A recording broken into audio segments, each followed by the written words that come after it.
Hola, buenas noches, bienvenidos. Es el tiempo de iniciar nuestro estudio y continuaremos con la epístola de Tito, que es fundamental en el desarrollo de la iglesia. No es un tratado profundo de teología, pero finalmente son las exposiciones que una congregación puede experimentar y cómo debe ser alentada, corregida en el balance de la doctrina y la práctica. ¿Y cuál es el resultado? Una transformación de vidas, porque si el mensaje predicado no transforma personas, entonces no es un verdadero evangelio. Así que bienvenidos, estamos iniciando a todos aquellos que están con nosotros a través de las redes sociales.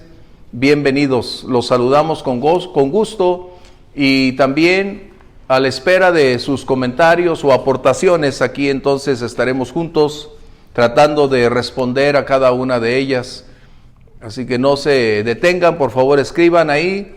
Y para nosotros aquí los presentes también vamos a iniciar nuestra clase. Extrañamos a otros hermanos que no están aquí presentes por diversas razones, pero entendemos la problemática, trabajos, tráfico, circunstancias, pero les extrañamos a cada uno de ustedes. Bien, vamos a iniciar nuestra clase acerca del primer capítulo de Tito, y los primeros 4 versículos son el parámetro que nosotros tenemos para iniciar acerca de el cómo inicia, el por qué es esta carta, cuál es el propósito de colocar a un hombre en una congregación o en varias iglesias que estaban alrededor en la isla de Creta, y cuál fue la problemática que incentivó al apóstol Pablo para hacer de uno de sus mejores hombres el apagafuegos o el enviado para hacer posible que el orden pudiera ser restaurado acorde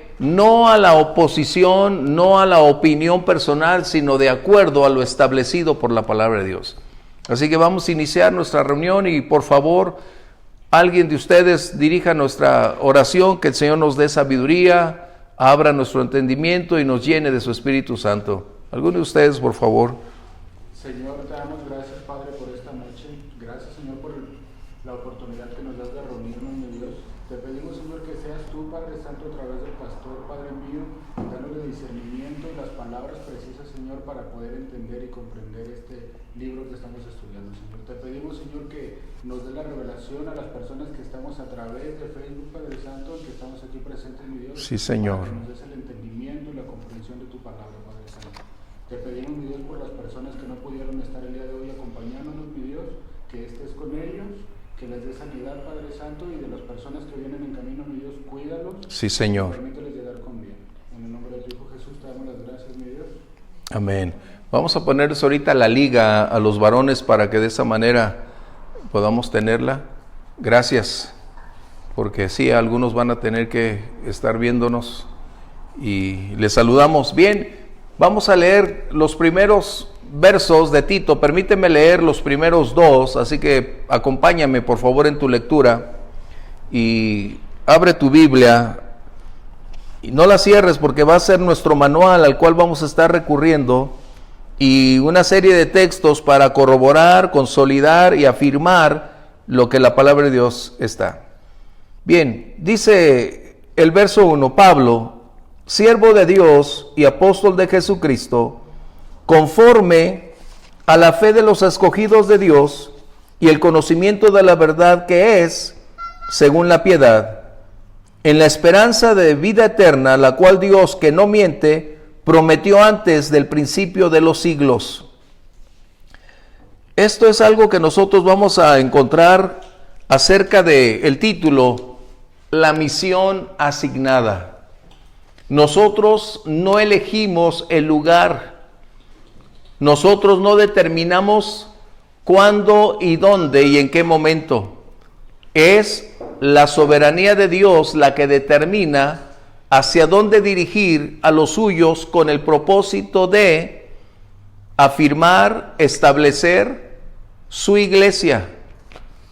Como dice en el libro de Efesios, que hay que equipar a los santos para la obra, y eso es precisamente lo que se tiene.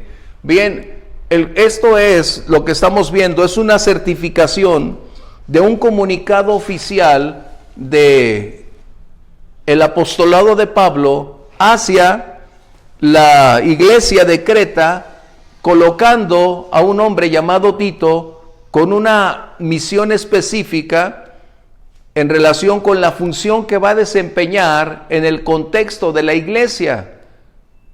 La figura de Tito es la responsabilidad que es enviada para colocar el orden que se espera en todas las iglesias de Dios. Pablo así lo determina en el libro de Corintios, dice que las iglesias de Dios no tienen por costumbre desvanecerse o estar fuera del contexto del orden. Por el contrario, Pablo afirma reiteradamente que Dios es un Dios de orden.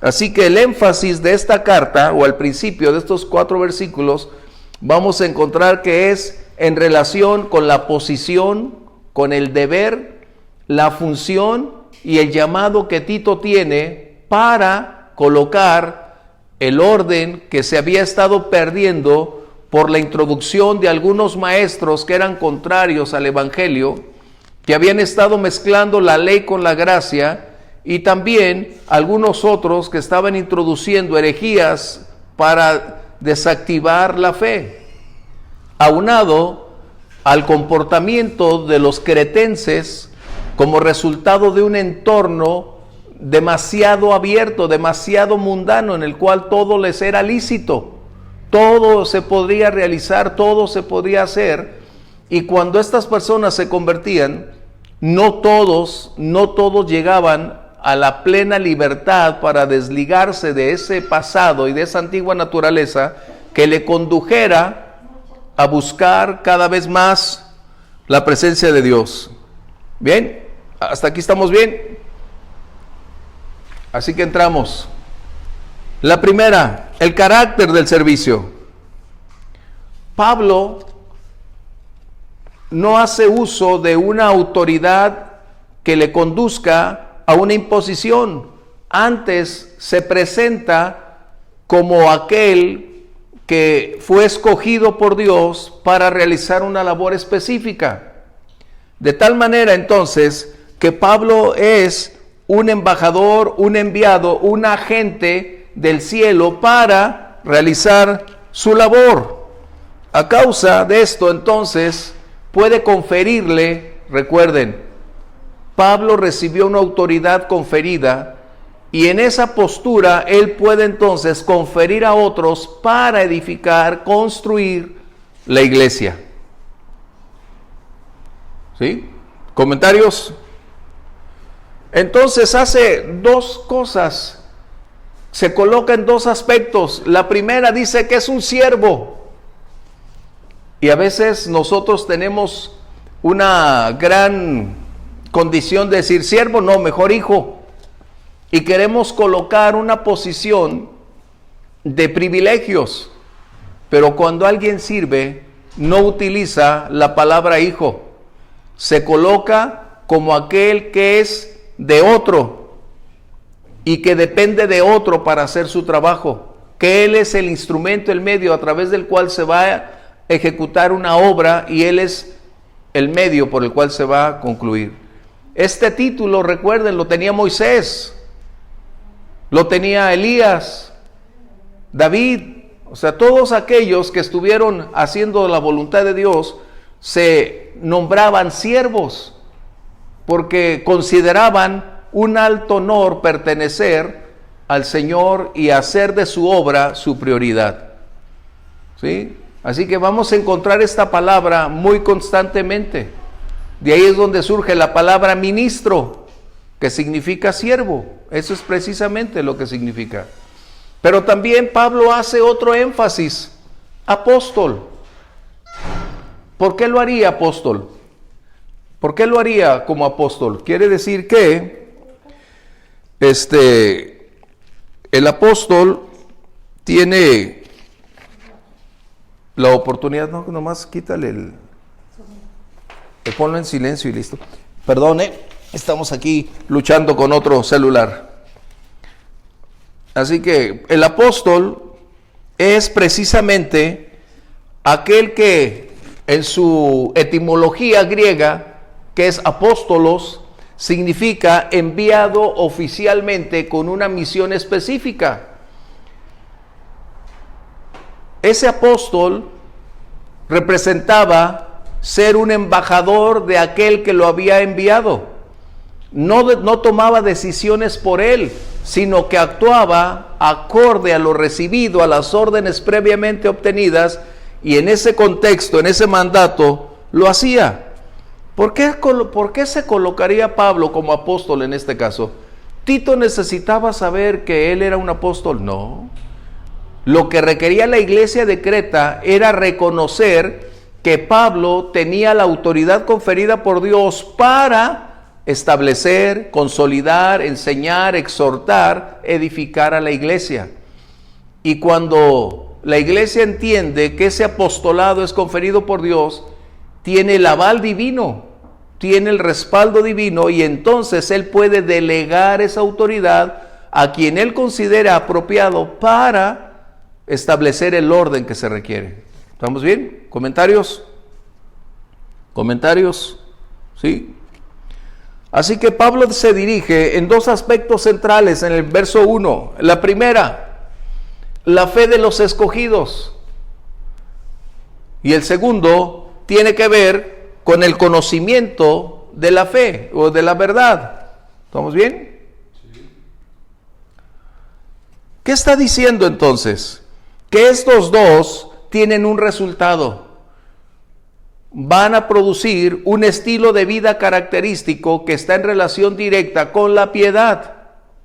La piedad es eusebeia, eso significa en griego. ¿Y qué significa para nosotros? Es lo que nos conduce, lo que refleja el carácter de Cristo en nosotros.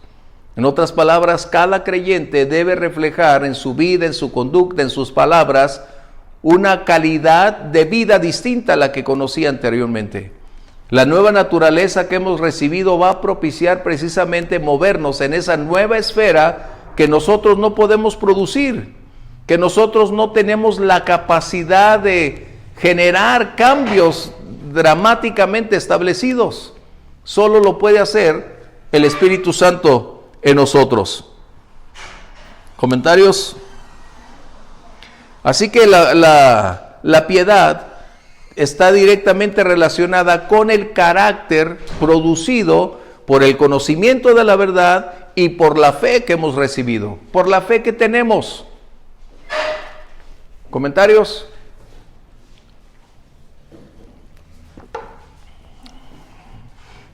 ¿Vamos bien entonces? Así que la piedad no se determina por la opinión de un personaje, ni se modela bajo los esquemas de una nueva apertura de opiniones. La piedad es el resultado de la verdad, de la práctica de ese conocimiento y de la transformación que la palabra de Dios genera en cada creyente. En otras palabras, nosotros no podemos producir ese carácter. Nos cansaríamos, seríamos vencidos por nuestra antigua naturaleza, porque no puede la antigua naturaleza producir cambios de tal magnitud. Es Dios quien produce en nosotros lo que hoy tú y yo estamos aprendiendo, un proceso formativo cada vez más sólido, donde todavía estamos luchando con áreas, con condiciones, pero estamos en ese camino de ir depurándonos Dios paso a paso. ¿Ok? Esa es la piedad que define la Biblia. Pero también ahora vamos a entrar en los aspectos que tienen que ver qué estaba pasando en la iglesia de Creta. ¿Cuáles eran los problemas que tenían los cretenses? Definitivamente, unos dicen que la palabra cretino viene de Creta. Eso es algo. Es como los corintios. Cuando decían corintianizar, era el abuso del placer. Era otro contexto. ¿Por qué? Por su mismo entorno de apertura a toda práctica. Así que entramos en ¿cuál era el problema que tenía la iglesia de Creta? La primera es que para ellos su estilo de vida no había concordancia con lo que estaban conociendo o estaban aprendiendo. Su conducta era totalmente opuesta por su entorno que había o estaba aún permeando e introduciéndose con una gran cantidad de cosas. De esta manera, Pablo dice que de acuerdo a la fe, y aquí es donde tú y yo tenemos que entender, ¿a qué se refiere cuando habla de la fe? No está hablando de nuestra fe en el creer, no está hablando de la fe salvadora, está hablando del cuerpo de doctrinas que emergen de la palabra de Dios. Está hablando de lo que implica el conocer la verdad. ¿Vamos bien? Por eso vamos a encontrar como en Timoteo, cuando habla de la fe, no está tocando el punto de si tenemos o no fe. Está hablando del contenido total que emerge de la palabra de Dios como resultado de conocer la verdad. ¿Sí? ¿Vamos bien? Comentarios, aquí tenemos que hacerlo. Entonces, ¿cuál era el problema? Que la iglesia de Creta estaba totalmente distante de esa fe. Su vida estaba en otro canal, en otra esfera. Estaban totalmente como en el mismo mundo donde ellos vivían. Asistían a la iglesia, pero era como algo religioso. No había cambios en ese contexto. Vamos a leer 1 de Timoteo, capítulo 3, verso 15. Lo que Pablo está diciendo es que la iglesia de Creta o los cretenses tenían necesidad de evaluar su conducta a la luz de la palabra.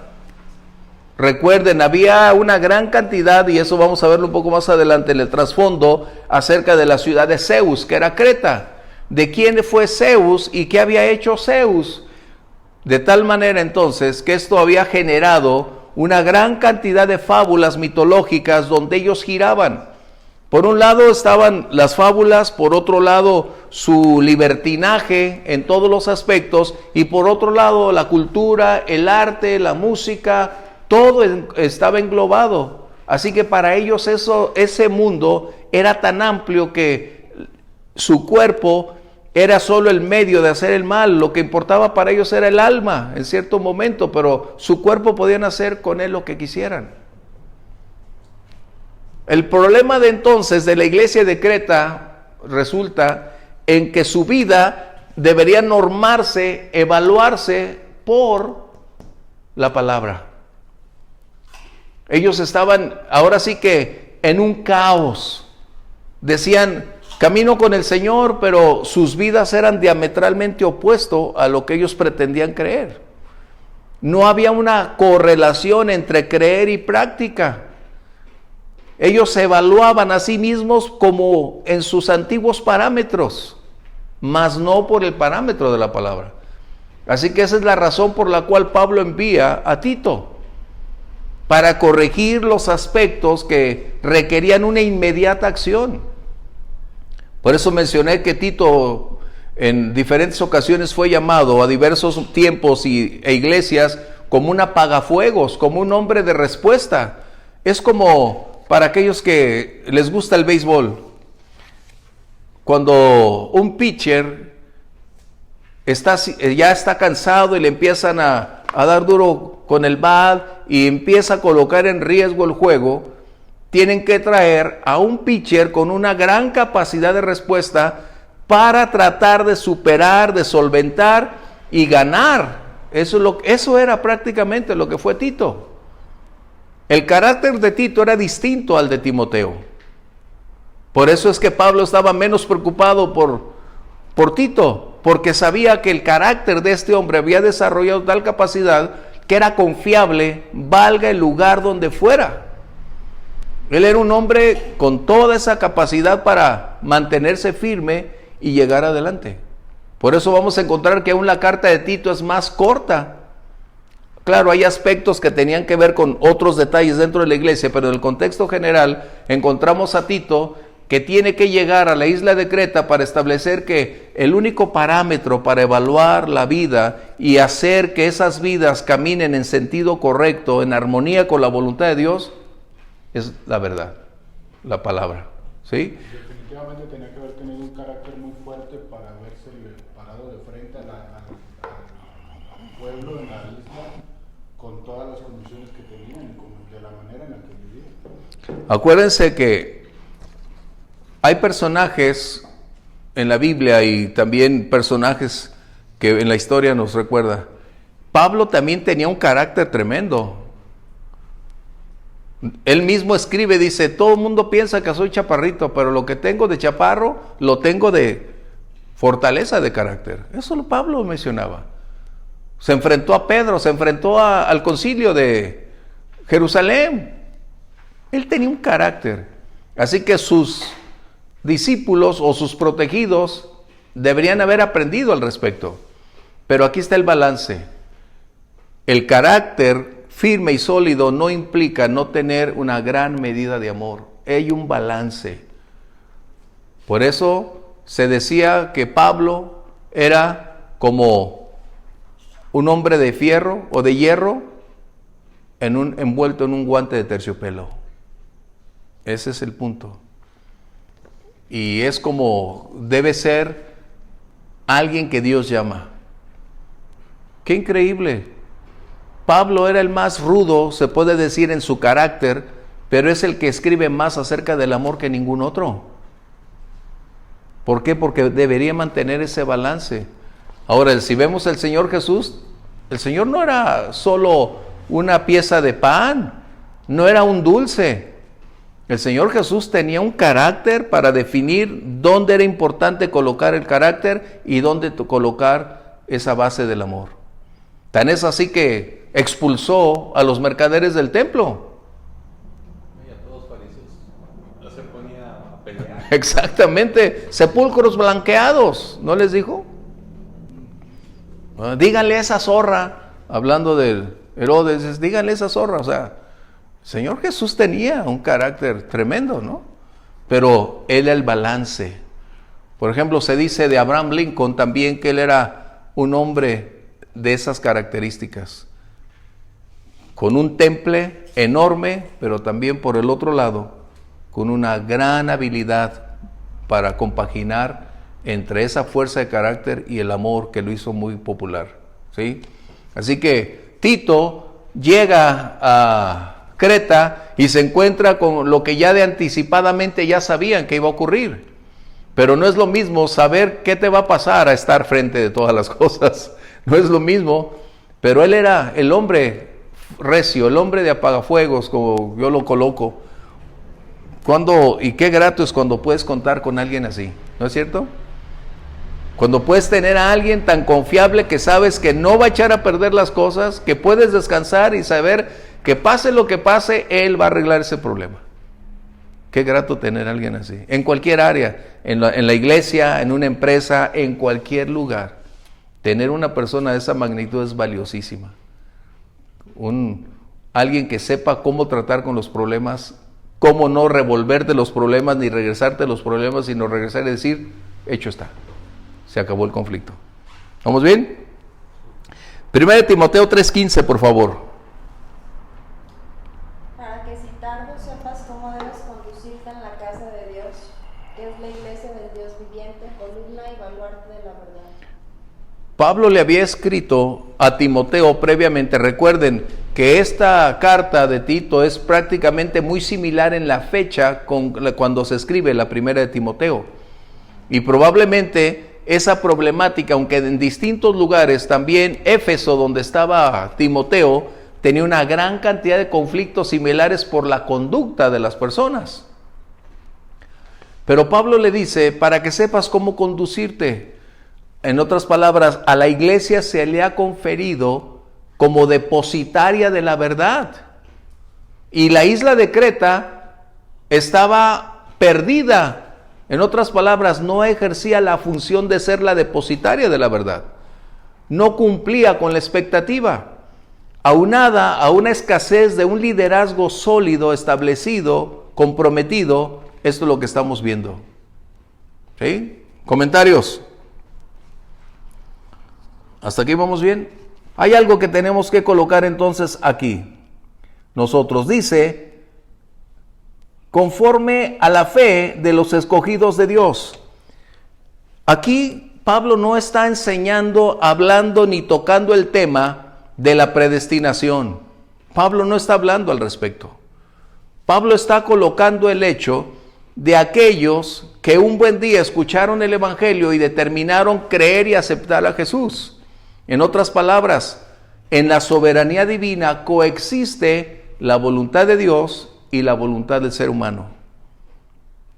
Ya lo habíamos visto anteriormente acerca de este tema, pero es necesario reiterarlo porque aquí está colocado y tenemos que volver a establecer el fundamento que la decisión humana tiene un alto impacto puesto que Dios la respeta. ¿Estamos bien? Porque de otra manera seríamos manipulados, seríamos colocados bajo un contexto de aquella mano que mueve los hilos. No. De otra manera tampoco habría identidad ni tampoco habría responsabilidades, porque si Dios eligió por mí, entonces el responsable es Dios.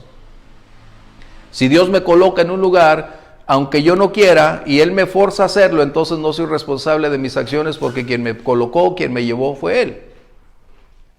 ¿Sí? ¿Estamos bien? Eso es algo que ustedes van a encontrar siempre, esta doctrina de los elegidos. Pero recuerden, no está hablando de la preexistencia, está hablando del anticipado conocimiento de Dios, de quienes van a ser salvos, pero está diciendo exactamente que quienes eligieron, cuando escucharon el mensaje del Evangelio, decidir caminar con Dios. ¿Estamos bien? ¿Sí? Ok. Dice entonces que de acuerdo al otro punto que tenemos, al conocimiento de la verdad, y me gusta aquí, porque la fe no es ciega. Una vez tenemos que volver a tocar ese punto, porque a veces les preguntas a muchos creyentes, ya es que yo tengo una fe ciega en Dios. No, estás mal. La fe se deriva de un conocimiento. ¿Vamos bien? El conocimiento no está divorciado de la fe. No hay o no debe haber una separación, es indivisible, porque el conocimiento revela la verdad que percibimos, que recibimos por el Espíritu Santo, de tal manera que nuestra fe emerge, se ancla y se consolida de la palabra de Dios. Y en la medida en que nosotros vamos conociendo, nuestra fe se empieza a ampliar y a consolidar porque conocemos al autor de la verdad o la verdad absoluta que tenemos. ¿Vamos bien? ¿Sí? Así que, si la verdad que nosotros tenemos es lo que estaba pasando a la iglesia de Creta, recuerden, en la iglesia de Creta había muchas iglesias. No estamos hablando de una, estamos hablando de la iglesia en su conjunto, porque no había edificios como hoy nosotros los tenemos. Por lo general eran en las casas o en un lugar público donde se reunían, y ahí es donde hacían su labor. Por lo tanto, está diciendo que la verdad debe ser acorde a la doctrina que emana del conocimiento de la palabra. ¿Estamos bien? Recuerden, doctrina significa lo que se enseña. Aquello que debe prevalecer a pesar de tiempos, modas, culturas, es el principio permanente, es decir, lo eterno, lo que no va a cambiar, no debe ser alterado.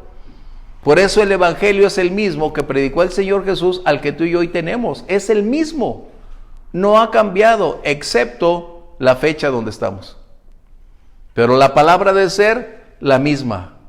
Ahora, la iglesia de Creta, al hacer evaluada su conducta por la norma de vida y conducta, estaban siendo faltos. La verdad que ellos pretendían creer y el conocimiento que tenían no producía una nueva naturaleza. Y ese era el problema real en la iglesia de Creta, que sus vidas no reflejaban la verdad que ellos pretendían conocer. ¿Aquí estamos bien? ¿Sí? Correcto. Primera de Timoteo 6:3, por favor. Cuando la doctrina solo se enfatiza, estamos generando un gran conflicto, porque la doctrina solo puede producir un intelecto espiritual, pero no es una acción cuando no se conduce por la práctica. Pero la práctica con la doctrina se convierte en la realidad que nosotros estamos experimentando. ¿Sí? 1 Timoteo 6:3, por favor. Si alguno enseña otra cosa y no se conforma a las sanas palabras de nuestro Señor Jesucristo y a la doctrina que es conforme a la piedad, ¿sigo? Está envanecido, nada sabe y delira acerca de cuestiones y contiendas de palabras, de las cuales nacen envidias, pleitos, blasfemias, malas sospechas. Hasta ahí. Es decir, lo que está enseñando Pablo es, la palabra debe continuar normando vida, carácter, conducta en cualquier esfera de nuestra vida. Y quien no se apega a esa doctrina es porque no conoce la verdad. ¿Sí? Pablo es muy claro a este respecto. Y nos sucede algo muy terrible cuando nosotros tratamos siempre de colocar solo la doctrina y solo la palabra y no propiciamos trasladarlo a la vida personal y propiciar que esos preceptos se lleven a la práctica. Tenemos un grave conflicto. Estamos convirtiéndonos en intelectuales bíblicos, pero ajenos a la verdad que esa palabra produce. ¿Qué otro problema tenía gravemente la iglesia de Creta? Uno de los grandes problemas, los vamos a ir disipando, pero uno de los grandes problemas que tenía la iglesia de Creta era el siguiente: un abuso de la gracia. Es decir, ellos decían, si el Señor ya nos salvó, entonces podemos vivir como queramos. Si el Señor ya pagó por nuestros pecados pasados, presentes y futuros, pues sigamos pecando. ¿Cuál es el problema? ¿Se dan cuenta? Ellos estaban en un grave conflicto, en un dilema como resultado de vivir en una sociedad que era permisiva. Aunado a su trasfondo, llegaban al punto de decir y no alcanzar a descifrar la verdad: si Dios ya pagó el precio por mis faltas, entonces yo ya no tengo nada que pagar. Si el precio ya está pagado totalmente, pues puedo vivir como me dé la gana. Vamos al libro de Romanos, capítulo 6, versos 1 y 2, por favor. Esta es alguna situación que los mismos romanos vivieron. Es que es el otro extremo, ¿no? Mientras los judíos seguían siendo legalistas, ¿sí? y seguían basándose en la ley, ¿sí? Estos se basaban ahora en la gracia. Exacto, eran los opuestos. Era un libertinaje, no era, en vez de libertad, lo confundieron con libertinaje. Vamos a leerlo y esto nos va a dar una buena claridad. Romanos 6, 1, 2, por favor. ¿Qué pues diremos? ¿Perseveraremos en el pecado para que la gracia abunde? En ninguna manera, porque los que hemos muerto al pecado, ¿cómo viviremos aún en él? Ellos estaban pretendiendo tener un fuero como los diputados, como los senadores, para vivir como quisieran. Al cabo ya no había ninguna ley en su contra, no habría ninguna autoridad que pudiera tener algo que los acusara. Su estilo de vida dejaba no mucho que desear, estaban totalmente en oposición. Pero eso fue porque los fundamentos, cuando empezaron la iglesia, fueron sacados de su contexto. No, no necesariamente, eso es parte del problema, pero eso es cuando no se comprende la gracia. Y hay doctrinas el día de hoy así, que puedes vivir como quieras, Cristo ya pagó el precio en nuestro tiempo, en este siglo XXI, Jorge. Es que la gracia, creo, ya igual me equivoco, ¿no? La gracia te da la salvación, ¿sí? Y uno en agradecimiento y por la fe transformas tu vida, ¿sí? Porque ya eres salvado, ¿sí? Y es por eso que no es por obras, es por gracia. Entonces, después de la gracia, sí, la manera en la que se muestra la gracia es el cambio de la persona de ser natural a ser una persona más espiritual en un momento dado, pero es una consecuencia de la gracia, no es por obras, y esa es la problemática. Esa es una situación. Aunado, lo que tú mencionabas es otra problemática que se deriva de una mala enseñanza, pero en el caso de ellos conocieron la verdad, pero no vivieron de acuerdo a la verdad, siguieron viviendo como ellos creyeron, como ellos pretendían. Ese es el resultado de que no había líderes con una formación total que Pablo tiene que enviar porque se estaban extralimitando. Su vida, su conducta, su estilo era muy conocido en Creta, de tal manera que esa palabra, cretenses o se llama creatinizar, creo que es la palabra correcta que ellos utilizaban, era para definir el carácter y la conducta de los miembros de esa isla. Así que, ¿qué sucedió? Esto da origen no solo por una mala enseñanza que, reitero, hoy en pleno siglo XXI tenemos una enseñanza muy similar en demasiados lugares como resultado de hacer de la gracia un abuso. En otras palabras, queremos ser demasiado aceptables o aceptados por otros que tienden a disminuir el estándar de la palabra para propiciar una apertura y hacer sentir a las personas que no hay ningún conflicto en la conversión, que por el contrario tú puedes seguir viviendo como quieras, el Señor pagó el precio. Es como decir, no hay límites. Había un pastor aquí en la ciudad que tenía una frase. Él era más bueno que Dios, Él decía, en esta iglesia la primera regla es prohibido prohibir. Prohibido prohibir. Wow.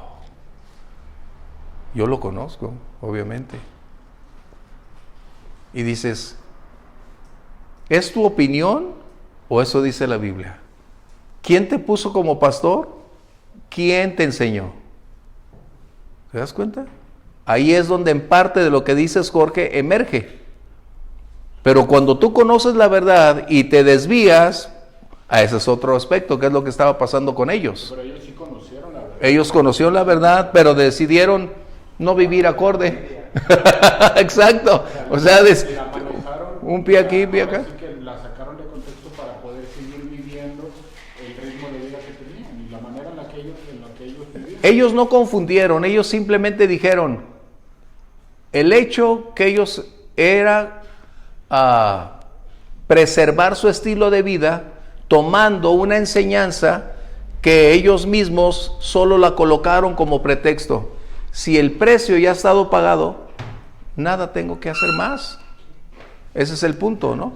Por eso, el conflicto de Tito radicaba en que tenía que tratar no solo con la problemática de la iglesia, tenía que hacer que los líderes entraran en el contexto de reconocer que ellos habían perdido, habían fallado y tenían que corregir.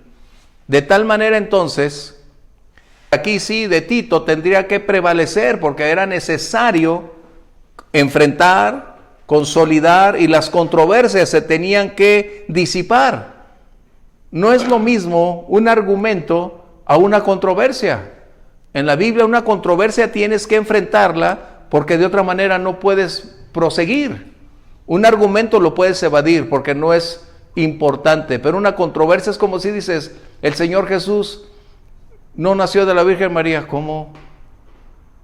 Esa es una controversia que tienes que enfrentar porque de otra manera no puedes seguir eludiéndola para hablar de salvación.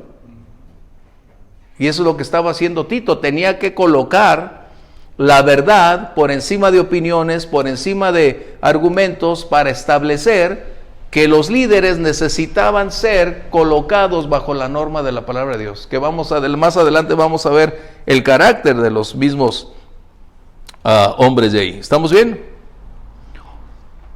Correcto. La pastora comenta, dice, es obedecer a Dios porque decimos que le amamos por su gracia. Eso es algo que nosotros debemos tener. Ahora recuerden, las verdades que emanan de la fe, es decir, del cuerpo de doctrina que tenemos nos conduce a un cambio moral. ¿Vamos bien? Nos lleva de la mano para ir generando cambios. Ese es el aspecto primordial de la piedad, que se refleja en los aspectos externos que nosotros hacemos. ¿Vamos bien? La fe que nosotros creemos, tenemos, va a producir también no solo creer en Dios, no solo creer en la palabra, no solo creer en el nacimiento virginio del Señor, no solo creer en que Él murió por nosotros. La fe también tiene el poder y la capacidad en este contexto de propiciar, llevarnos a una transformación moral. ¿Sí? Por eso es importante que nosotros, al conocer la verdad, no estemos alejados de nuestra capacidad de comprensión. Y me agrada cuando podemos reiterar que Dios desde el principio dice: amarás al Señor tu Dios con todas tus fuerzas y con toda tu capacidad intelectual. Porque nuestro conocimiento no está desviado, alejado de la verdad que conocemos ni de la fe. Por el contrario, se van compaginando continuamente. Por eso el Señor Jesús dijo: conocerán la verdad y la verdad los hará, y conocerán. Qué tremendo, ¿eh? Comentarios. ¿Vamos bien? Ok, esta era una lección también para los cretenses. ¿Cómo vivían? Ellos no tenían una vida piadosa. Ellos no tenían ningún punto de reflejar el carácter del Señor, la naturaleza tampoco era una realidad, y por lo tanto no había un despegue o despegarse de sí mismo para alentar, fortalecer, ayudar, tender la mano a otros. Ellos vivían para ellos mismos, en otras palabras, era su vida. Primero yo, después yo y finalmente yo. Ese era el punto de los cretenses, aunado a una vida de no límites. Eso era algo que tenemos que ver. ¿Sí? Hay tres cosas entonces que el apóstol Pablo sigue colocando. Bien, vamos adelante. Verso 2 de Tito. En la esperanza de la vida eterna, la cual Dios, que no miente, subraya en esa frase, que Dios no miente, prometió desde antes del principio de los siglos. ¿A qué se referiría Pablo colocando ese hecho sólido? Dios no miente. ¿Sería que simplemente trató de impresionar? ¿O será el mensaje para contrarrestar la vida, la conducta de los cretenses? El verso 12 de este capítulo 1 nos dice lo siguiente, si lo podemos leer, por favor.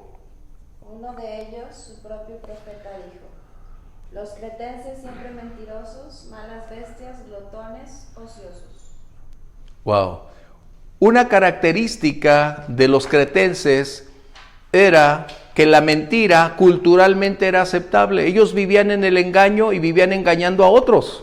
Era su norma de conducta.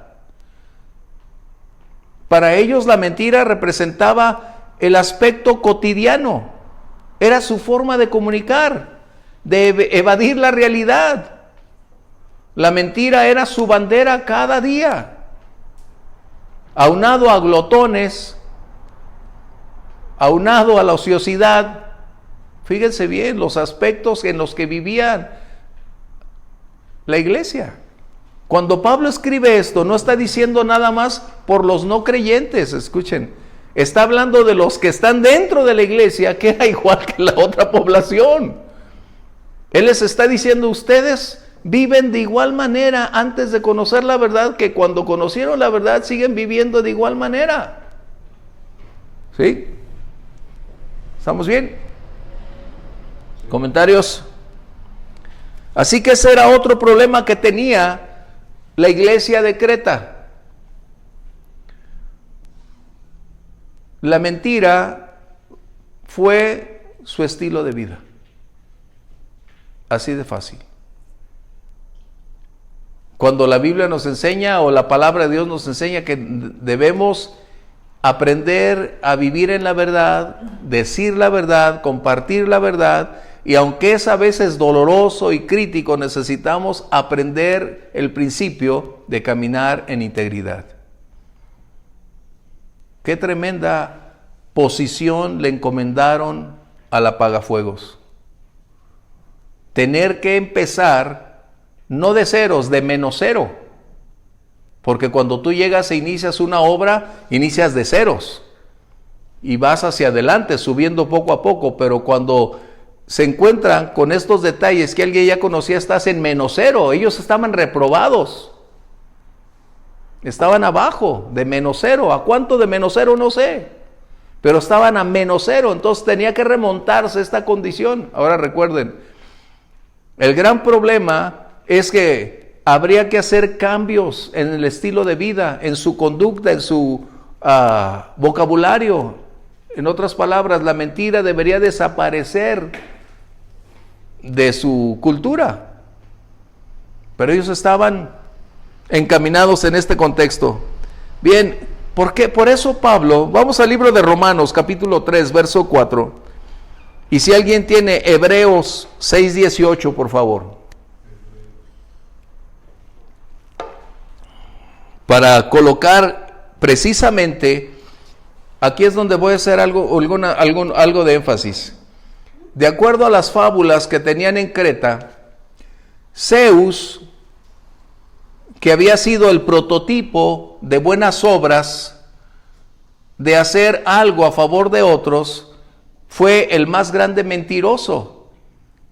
Porque cuando adquiere su nivel de deidad, se disfraza de un mortal y miente a una mujer para decirle que él es un hombre, tiene una relación, y se da cuenta entonces que era el dios Zeus con una mujer para tener un hijo. Qué historia, ¿no?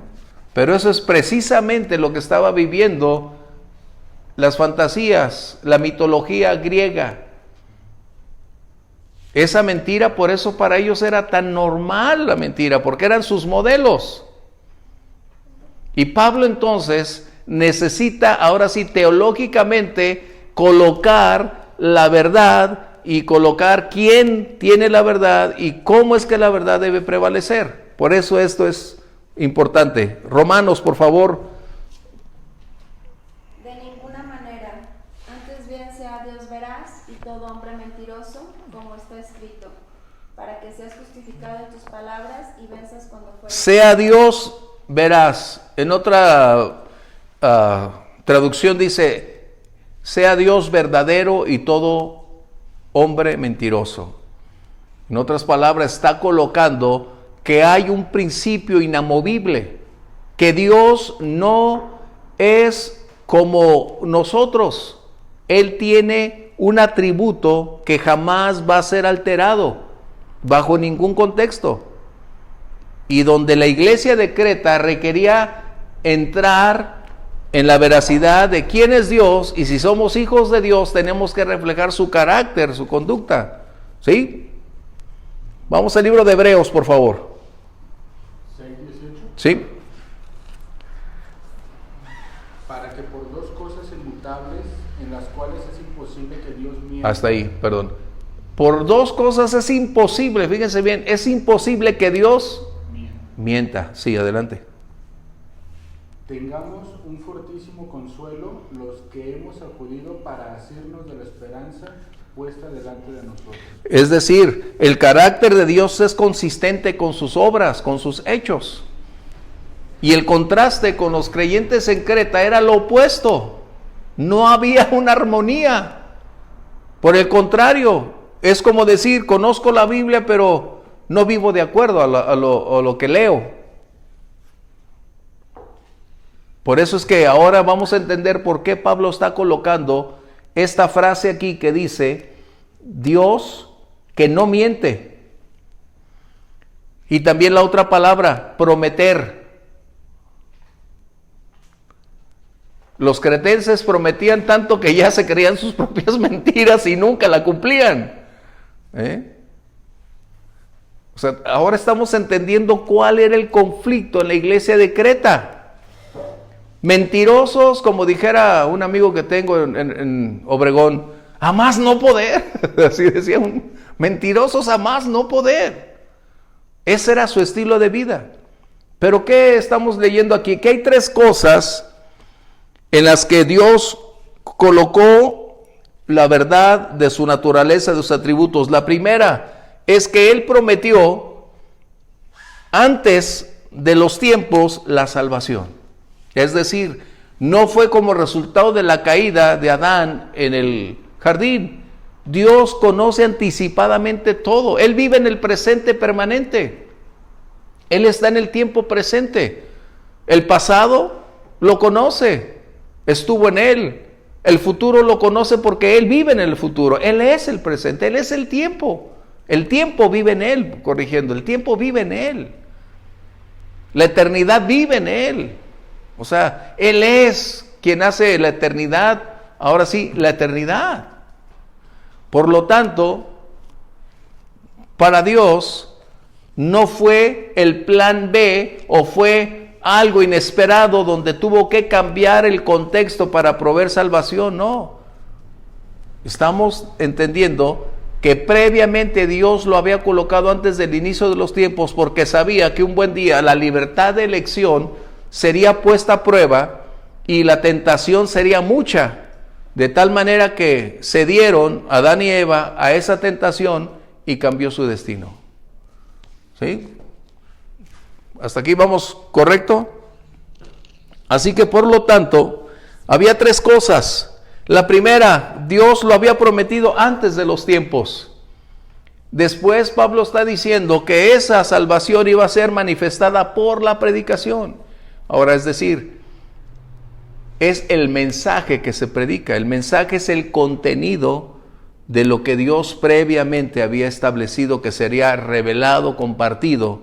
¿Estamos bien? Y la tercera, que Pablo está mencionando, que es una predicación ordenada por Dios. Es decir, Dios anticipadamente mostró el camino, mostró el medio y mostró el resultado para señalar que Dios es acorde con sus promesas y sus hechos.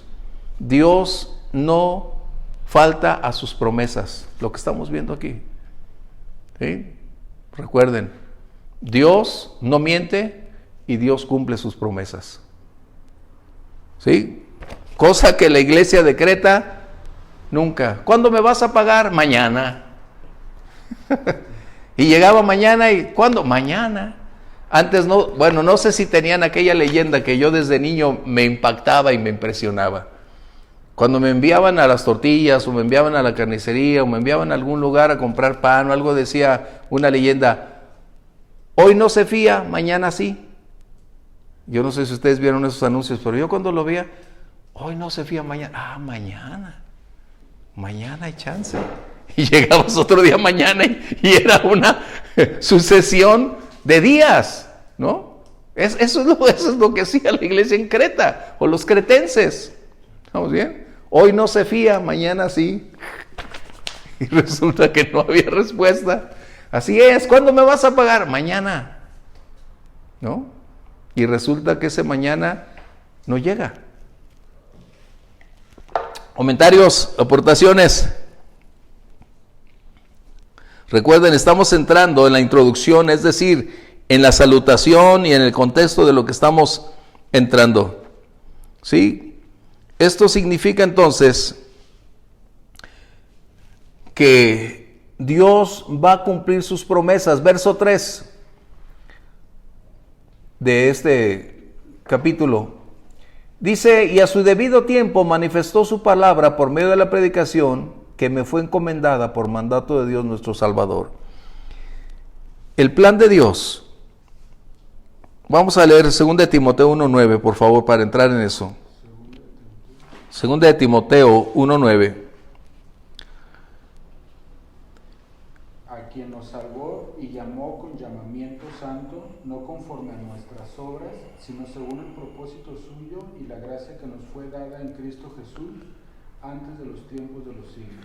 Dios siempre tiene propósitos. Recuerden, lo que para nosotros parece inadvertido, lo que quizás no tenga sentido, donde nuestra capacidad de análisis, de comprensión no logra obtener un resultado, esto no inhibe, no implica que Dios no tenga un propósito. Dios nunca deja las cosas intermedias abandonadas. Dice la palabra, el que comenzó la buena obra, la terminará. Dios tiene propósitos. Por eso el libro de Romanos 8:28, recordemos que a los que amamos a Dios, todo obra para bien. Dios va a sacar propósito de cada una de estas condiciones. ¿Estamos bien? Así que, ¿qué está diciendo acerca de la salvación? Que la salvación no es algo que nosotros vamos a tener mañana, es una realidad que hoy ya disfrutamos. La vida eterna no es cuando nuestros ojos se cierren, hoy nosotros tenemos acceso, es una propiedad actual que tú y yo disfrutamos. Pero lo que dice el verso 4, hablando acerca de la gracia, la misericordia del Señor, está hablando acerca de que un buen día nosotros tendremos que enfrentar, más bien no enfrentar, un buen día estaremos completando ese ciclo donde veremos cara a cara a aquel que es el Rey de Gloria. Hoy nosotros tenemos ya salvación, hoy tú y yo tenemos ya ese tesoro disfrutándolo. No es tanto la cantidad de días, hablando de eternidad, es la calidad de vida que tú y yo hoy tenemos. Lo que Dios está haciendo en nosotros. Dios restaura nuestras vidas, Dios nos da oportunidades, Dios nos da nuevos inicios, Dios nos da oportunidades de cambiar muchas cosas y dices, gracias Dios. Yo estoy agradecido con Dios porque nos ha dado una calidad de vida que no teníamos, que nos está moldeando paso a paso para ir retirando aquello que aún son cosas legítimas, pero que en ocasiones no son tan propicias para que el propósito de Dios se cumpla en nosotros. Dios está extrayendo aquello que no es compatible para ir dándonos lo mejor. Cada día tú y yo somos distintos. Cada día, a pesar de que algunas personas dicen, no, tú no cambias, claro que sí. A veces la cotidianeidad en la que nos vivimos, las personas que nos tratamos todos los días dicen, ay, eres el mismo, pero no, Dios está haciendo cambios. Estamos llegando a ese punto. Bien, comentarios. Quiere decir entonces que toda la historia o todo el pasado fue la previa preparación para el cumplimiento de la promesa de Dios. ¿Sí? Para llegar adelante en este contexto. De tal manera entonces que este mensaje es el único con el poder de transformar vidas. No hay sustitutos para el Evangelio. Y lo que estaba viviendo la iglesia de Creta era un sustituto. Porque no había cambios en ellos. No había una transformación, no habían impactado su entorno. Era como cuando Pablo llegó al Areópago, ¿recuerdan? Y empezó a ver una gran cantidad de altares, una gran cantidad de lugares y dijo, wow, hablando de los griegos, Creta era griega, hablando de ellos diciendo, en todos los veo como muy supersticiosos, muy religiosos, pero sus vidas no cambian. Y era precisamente lo que estaba pasándole a la iglesia de Creta. Tenían un lugar de reunión, pero no había una transformación. Ni aún la fe los había llevado a un giro moralmente hablando. Por eso pones según la piedad, ¿verdad? Exacto. Lo diferente a las demás cartas, ¿no? O cuando empieza a saludar. Sí, hablando que ese es el resultado de conocer la verdad y practicar la verdad, nos va a llevar a un resultado final, la piedad. O sea, ¿cómo vamos a evidenciar que conocemos, amamos a Dios? Por lo que hacemos. Como que Tito, voy a poner ojos porque no se ve piedad en la gente. Exacto, exacto. Era todo lo opuesto. Era impiedad lo que estaba habiendo ahí. ¿No? Impios, ¿no? Es la otra, ¿no? La Sí. creativa. Así que esto era el conflicto que se tenía, lo opuesto. Y tenemos que entender que nosotros no ganamos el cielo por lo que hacemos. Lo que mencionabas de la gracia. Nuestras vidas, si hacen algo, es como resultado de lo que ya recibimos. Puede haber gente que no crea en Dios y puede ser muy buena gente. Exacto, exacto. Ahora aquí vemos gente que sí cree en Dios y que no. Así es. Todo lo contrario. Ajá. Y debemos también colocar otro punto antes de que el tiempo nos gane. Dios tiene un tiempo preciso para hacer que las cosas funcionen. Verso 3 dice, a su debido tiempo Dios manifestó. Esto es algo que nosotros siempre nos preguntamos, y de hecho es en estos días donde estaba cerrada la oportunidad de asistir a las instalaciones de la iglesia, yo tenía eso, Señor, ¿hasta cuándo? ¿Hasta cuándo vamos a regresar? ¿Hasta cuándo, Dios? Y el salmo, o en un salmo, dice, Dios tiene un tiempo y un momento.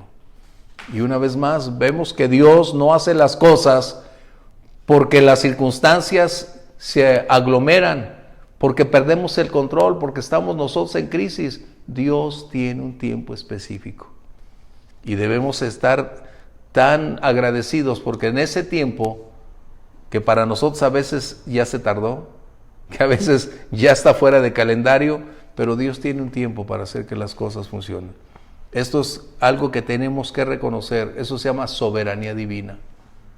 ¿Sí? Es como cuando nosotros no comprendemos lo que es la soberanía y solo lo tenemos aquí en el intelecto, pero cuando enfrentamos una situación y no la colocamos bajo el contexto de la soberanía, tendemos a amargarnos, a estar molestos con Dios. Caemos en la ansiedad y en el temor y decir, Señor, me fallaste, me abandonaste. Pero cuando sabemos que Dios en su soberanía determina cuándo, cómo y de qué manera, y que si a Él le place, recuerden, la soberanía de Dios no es caprichosa. Él no lo hace por golpear.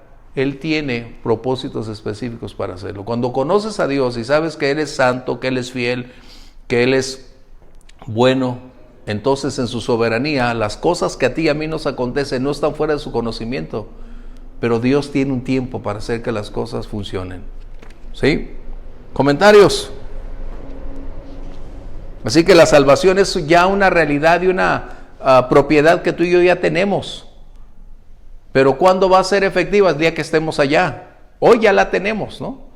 Es como cuando Omar llega y le dice, Norma, te compré una casa, ¡wow!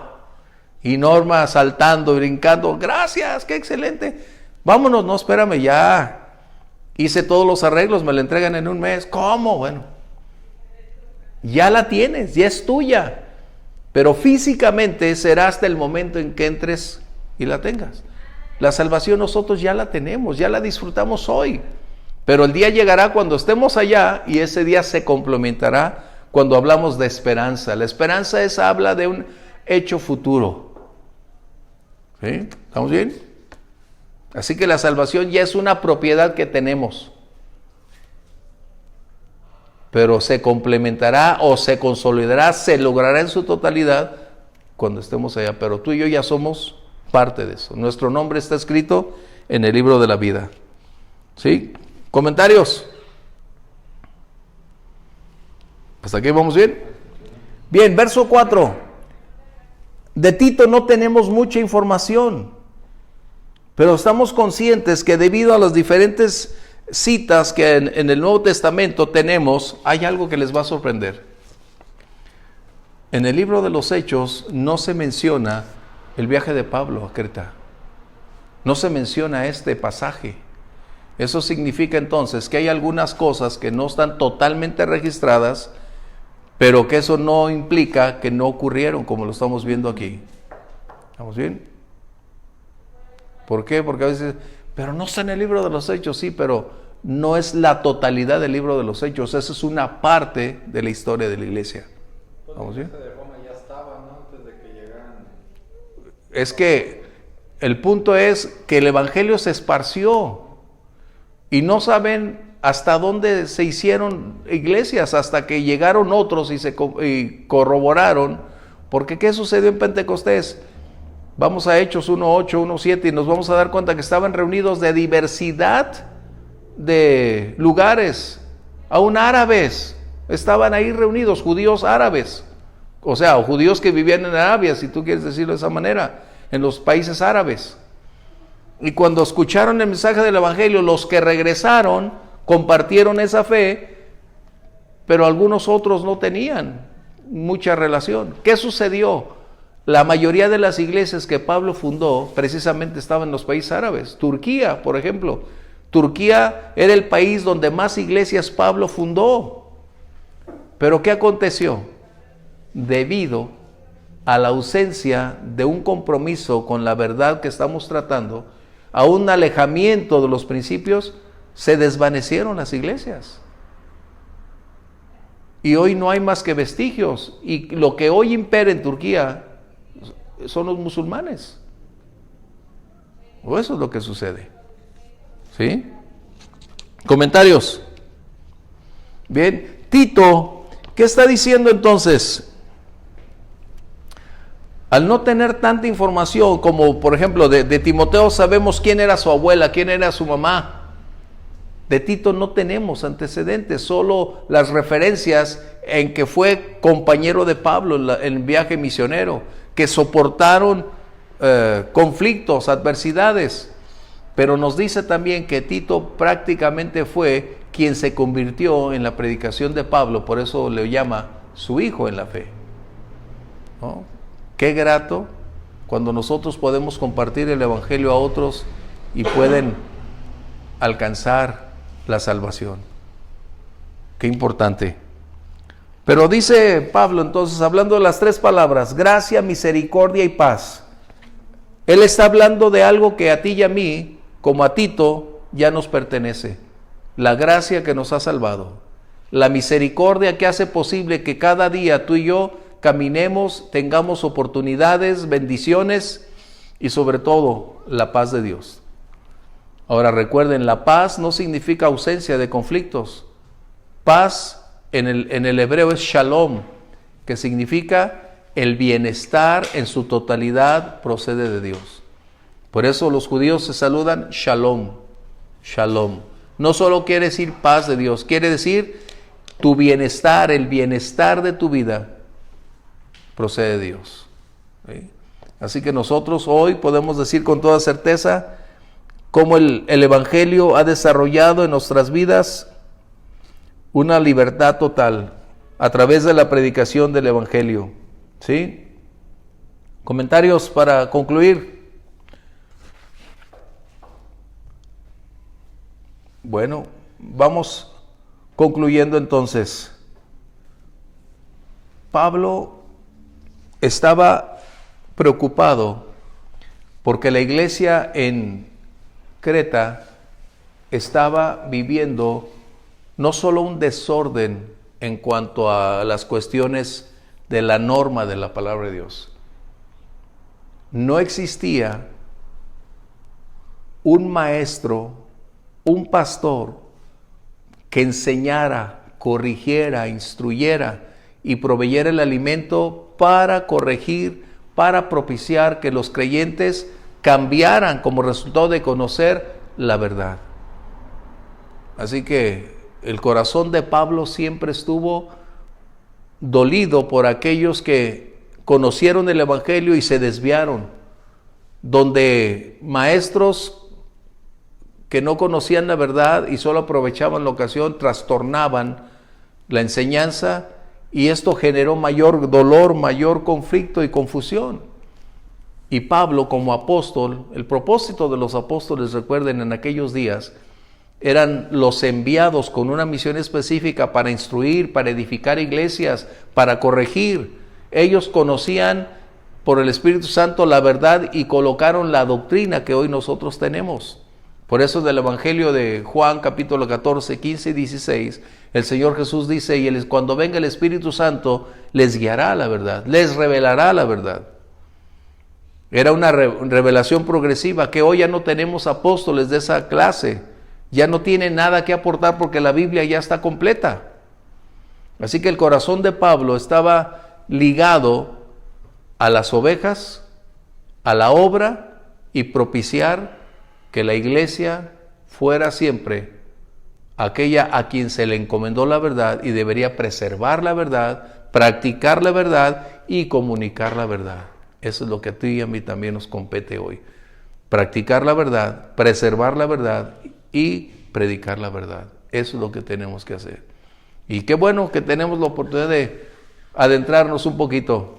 Así que la próxima clase entraremos sobre los versos 5 en adelante y ya nos va a ir dictando precisamente las condiciones, las acciones que fueron encaminadas para establecer la realidad en la iglesia. ¿Sí?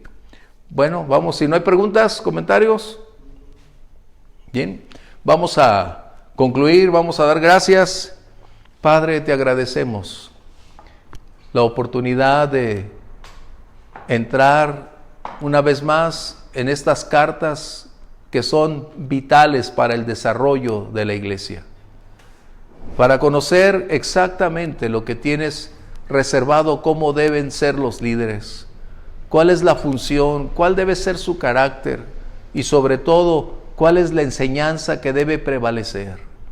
Ayúdanos cada día a vivir en ese cuerpo de verdades reveladas por tu palabra y produce en nosotros ese deseo de continuar adelante sirviéndote y sobre esos cambios que necesitamos para ir reflejando día con día ese carácter de Cristo en nosotros. No lo podemos producir, Señor, estamos conscientes, pero tú tienes el poder para hacerlo en nosotros. Bendice a nuestros hermanos, bendice a tu iglesia, Señor, y te damos gracias. Gracias por el privilegio que tenemos hoy de conocer la verdad. Bendice nuestro regreso y guárdanos en el nombre de Jesús. Amén. Dios les bendiga. Bendiciones.